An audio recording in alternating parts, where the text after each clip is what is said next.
Assalamualaikum warahmatullahi wabarakatuh. Alhamdulillah wa syukurillah la ni'matillah wa la hawla wa la quwata illa billahil aliyil azim. Allahumma shalli ala sayyidina Muhammad amma ba'd. Alhamdulillah kita bertemu kembali. Langsung saja pertemuan berikutnya kita membahas kedudukan air dalam bersuci. Yang pertama adalah air bersuci, air sebagai alat bersuci. Tahukah kamu terbagi menjadi berapa air untuk bersuci? Alat yang paling utama untuk bersuci adalah air. Namun, tidak semua air yang kita dapat bisa kita gunakan sebagai alat bersuci. Untuk mengetahui air yang dapat digunakan bersuci, maka kita harus mengetahui air ditinjau dari pembagiannya dan ditinjau dari hukum penggunaannya. Secara garis besar, alat yang dapat digunakan untuk taharah ada dua macam, yaitu air dan benda-benda selain air atau benda padat. Air merupakan alat taharah yang utama, meskipun demikian tidak semua air tidak dapat kita gunakan untuk taharah. Berikutnya tabel pertama adalah air hujan. Ini air yang suci dan mensucikan. Air hujan adalah air yang berasal uap air laut, kemudian membentuk awan, dan pada ketinggian tertentu akan membentuk kristal es, lalu berubah menjadi butiran air dan jatuh ke bumi. Dalam ayat Al-Quran diterangkan, wa yunazzilu alaikum minas sama'i ma'an liyutahhirakum bih. Allah menurunkan air hujan dari langit kepadamu untuk mensucikan kamu. Al-Anfal ayat 11. Air hujan. Jadi semua air hujan jatuh dari langit, boleh dimasukkan dalam kolam dan lain sebagainya. Ini suci dan mensucikan. Kemudian berikutnya adalah air dari mata air. Air sumberan. Ada yang alami. Air mata air adalah air dari tanah yang keluar dengan sendirinya ke permukaan tanah dan tidak terpengaruh oleh musim. Contoh air mata air di Sungai Berantas. Dari air Sungai Berantas, air sungai yang sangat besar. Kemudian selanjutnya ada air laut. Ada air laut. Air laut yang berada di samudera. Air laut dapat digunakan untuk bersuci berdasarkan hadis yang diriwayatkan oleh Abu Hurairah radhiyallahu an. Wa tahuru ma'ahul hillu maitatuhu.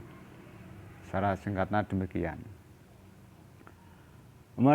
Kemudian air sungai, air kali. Yaitu air sungai adalah air yang mengalir sepanjang sungai secara terus-menerus. Contoh air pada aliran Sungai Solo atau Bengawan Solo, Berantas, Sungai Citarum, dan masih banyak lagi sungai-sungai yang lain. Seperti halnya kalau di Jawa Tengah ada, di Kabupaten Demak ada Kali Tuntang atau Sungai Tuntang. Berdasarkan ayat ara'aitum law anna naharan bibabi ahadikum. Wah, ini hadis ya. Berdasarkan hadis Nabi SAW yang diriwayatkan oleh Bukhari, Muslim, dan Ahmad. Selanjutnya ada air sumur. Adalah air yang terdapat pada lubang atau galian dengan kedalaman tertentu. Innal ma'a tahurun la yunajjisuhu syai'un. Diriwayatkan oleh Imam Ahmad, Imam Daud, dan Imam Tirmidzi serta Imam Nasai. Ini kalau di Jawa Tengah ada yang 100 meter lebih. Kalau di Jawa Timur ada yang hanya 6 meter sudah bisa mengeluarkan air. Ya tentu di daerah kalian semua kan berbeda-beda. Syukuri saja, ada yang 100 meter ya nggak apa-apa lah disyukuri. Yang hanya 6 meter ya nggak usah terlalu seneng-seneng akhirnya boros dalam penggunaan air itu jangan. Cara bersyukurnya ya sesuai kebutuhan saja. Nggak usah boros, nggak usah main-main dengan air. Dijaga kelestarian alam ini. Berikutnya yang nomor 6 adalah air es atau air salju. Air yang berasal dari butiran uap air berwarna putih yang membeku di udara dan jatuh ke bumi akibat temperatur udara di daerah itu berada di bawah titik beku. Jadi kalau di luar ada itu yang negara yang minus. Kemudian air embun. Air embun adalah air yang berasal dari uap yang menjadi titik-titik air. Contoh butiran air yang terdapat pada dedaunan. Ini sebenarnya biasanya bisa kita jumpai ketika waktu pagi. Dedaunan apapun itu biasanya terdapat butiran air, itu namanya air embun. Selanjutnya air suci tetapi tidak mensucikan. Tadi yang atas kita lalui air yang suci dan mensucikan. Ini suci tapi tidak mensucikan. Di antaranya adalah air buah-buahan. Contoh air kelapa. Itu halal diminum, suci untuk diminum. Akan tapi tidak bisa untuk berwudu. Tidak bisa untuk mandi besar. Tidak bisa menghilangkan hadas atau menghilangkan najis. Tetapi itu suci. Hukumnya tetap suci, dikonsumsi boleh, halal. Akan tapi tidak bisa untuk beribadah, berwudu dan lain sebagainya. Selanjutnya adalah air yang dikeluarkan dari pepohon atau nira, pepohonan. Itu pisang itu kan di pohonnya kalau dia kan bisa ada yang keluar. Kemudian air yang tercampur benda-benda suci lainnya, air teh, air kopi. Ini juga suci tapi tidak mensucikan. Kemudian air mutanajis, yaitu air yang terkena najis. Air ini tidak halal untuk diminum dan tidak sah apabila digunakan untuk bersuci.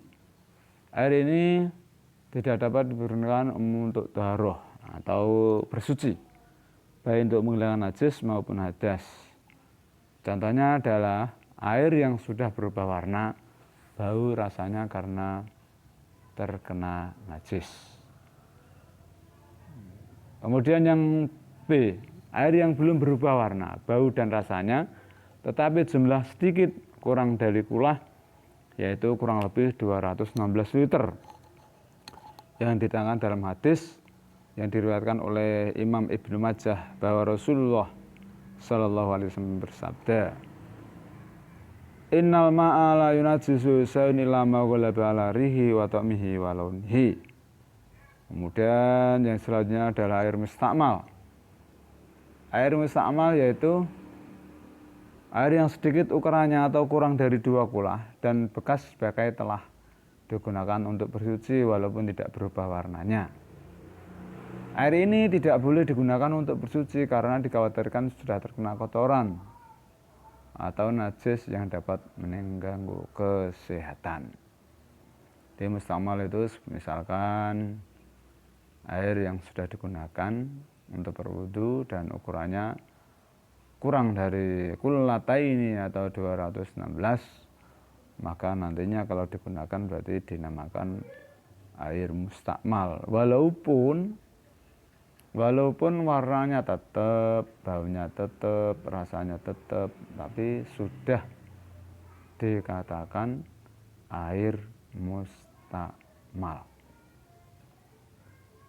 Berikutnya adalah tabel konversi air 2 kulah dengan menggunakan berbagai satuan. Kilogram. 2 kulah sama dengan 81 katisam, atau itu tempat atau wadah air. Dan 1 kati setara dengan 2,5 kg. Dengan demikian 2 kulah kurang lebih berisikan 195,112 kg. Itu kalau menggunakan kilogram. Kalau menggunakan liter, 2 kulah sama dengan 10 sampai dengan 15 tin yang dapat disetarakan dengan kurang lebih 270 liter.